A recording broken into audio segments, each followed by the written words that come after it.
So when we initially thought about getting into doing this episode and catching up, you kind of reached out because you've seen the Pinkbike. Can we call it? Yeah, it's the Pinkbike state of the industry. Yeah. I mean, and I really want to get into credit this. to them for putting out the survey and kind of digging into stuff we've maybe not seen before. Yeah, definitely. No, definitely. Big credit to them. But I was curious, when you see that sort of stuff come through, do you read it with a pinch of salt, or are you like, no, this is going to be legit? Because obviously there's no real data in there as to who they've spoken to, athlete-wise or anything like that. I guess we just have to take it on good word that it is, I'd say, athletes that, how I don't really know how to put it. I wouldn't say big name athletes, but the right people, let's just say, Yeah, I guess you just take it on good merit that they're doing that. There definitely were some big hitters in there. There's some salaries over 500k, so pretty sure they got some big hitters. They only had one athlete from Africa. I can probably guess who that is. There's only a few. So those two correlations is a certain coincidence. But no, I think they said it themselves. I listened to their stuff as well. They said it themselves, like, it's a small crop of riders. They try to get riders in the top 40. I mean, I might butcher some of it.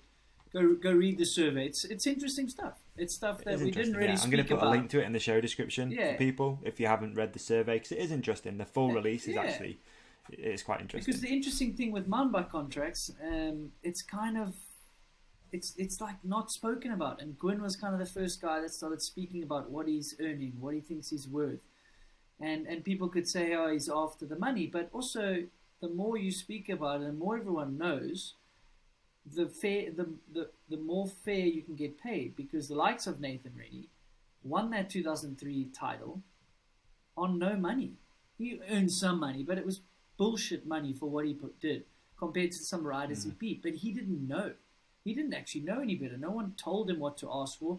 There weren't any rides going, so it is what it is. So with this coming out, you can start gauging maybe where you fit in as a rider, as an industry person, realizing, okay, cool, these top riders are earning X. You're a top 10 rider, or you can get a podium. Like, you're kind of worth Y. So I think it's cool when we start speaking about this, because other industries, everyone knows what everyone earns. And it's not... Yeah, especially when you look at American sports in particular, it's very much a badge of honor of like, oh, he's signed for X million. That's how they use it, and that's ultimately how they're valued at that particular team too. I think that obviously comes with a lot of pressure though. That's the thing as well, right? Yeah, if you know you're earning the big bucks and there's thousands of people watching you, that's going to come with a certain amount of pressure. But yeah, you're right. I think that is one of the biggest topics in all this is that most people, 99% of people who are fans of mountain biking, have no idea what these guys earn. It could be ludicrous money, but it also, the opposite side of that, it could be like, fuck, like as if they do it for that. That's insane. But that is what came out, isn't it?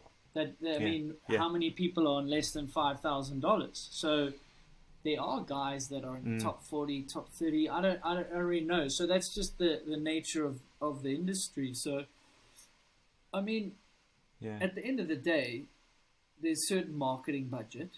As you know, you're part of companies, run companies, and certain marketing budgets are now set aside for a race team. Then that race team needs to go out, find some more sponsors so they get a bigger budget. Then they got to find riders. Then they got to have enough money for travel, etc., etc. So there is only so much that goes around. But where I have a problem is, back in the day when I rode, you get offered a contract. You don't know. You're willing to go to races for free because you did that as a kid, right? You just want to get a factory team. You just want to get to the World Cups and not have it cost you any money. So you're willing to take anything. But where I have a problem is once you've got some top 10s or you're the lead rider on the team or you're on a factory team, is it fair that the guy risking his life and limb, i.e. look at what happened to Bulldog, but the guy that works for the company or the mechanic or the manager is earning more than the guy that's risking his life and limb? I don't know if that's quite fair. And I'm not... That's a strange dynamic, isn't it? I'm not calling anyone out. I'm just saying I think the system is a bit off there. So you're doing a full-time job by planning this whole thing, being this. You deserve every cent as a mechanic, as a manager. But now, at what point does a rider get to earn at least that? Yeah.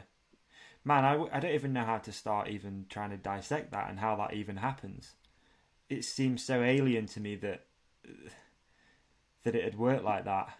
I mean, I'm just trying to think of it and trying to put it in a different sort of way that I can try and figure out. I mean, it's almost like when you say staff too, let's just say, for example, you mean the staff are earning more money. That means mechanics. It doesn't mean team owners. Team owners is a different thing. Yeah, I mean, that's you as an entrepreneur, and that's how you base the team and the risk you take.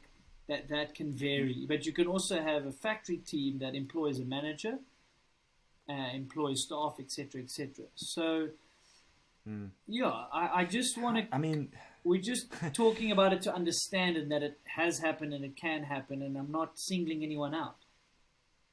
Yeah. But 100%... I'm just blown away that it does happen. Like, it's I can't even comprehend how it would get to that. I mean, how does the athlete, who is the star of the show, and the team is supporting that athlete, how do they make more than the actual person that is the centre of this whole thing? I mean, it can happen, like I say. So Nathan Rennie, I mean, he got on a team late. He teams, factories decide to go in a different direction, so he didn't have a team.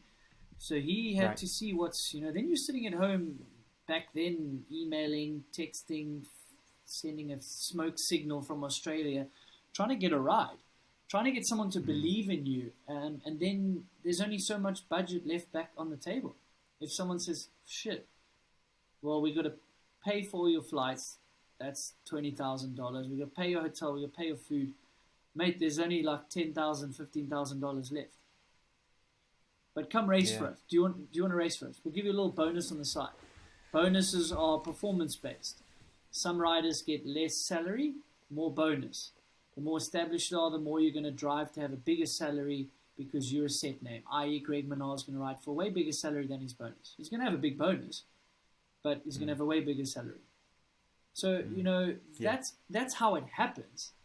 But it kind of sucks because it's like, but I'm full-time. I can't have a part-time job because I've got to be training. I've got to be away from home for 6 months. So I wish there was another way, but sure, it's happening. It still happens. It still will happen. Yeah. Can we just unpack that a little bit? Because there's a couple of things that I really wanted to talk to you about. And I think this is almost like the perfect segue into doing it. So talk to me a little bit about contracts and about, what did your first contract as a professional athlete, what did that look like? And how bad was it? And how what crap was it? How bad was it? No, at the time it was great. But looking back now,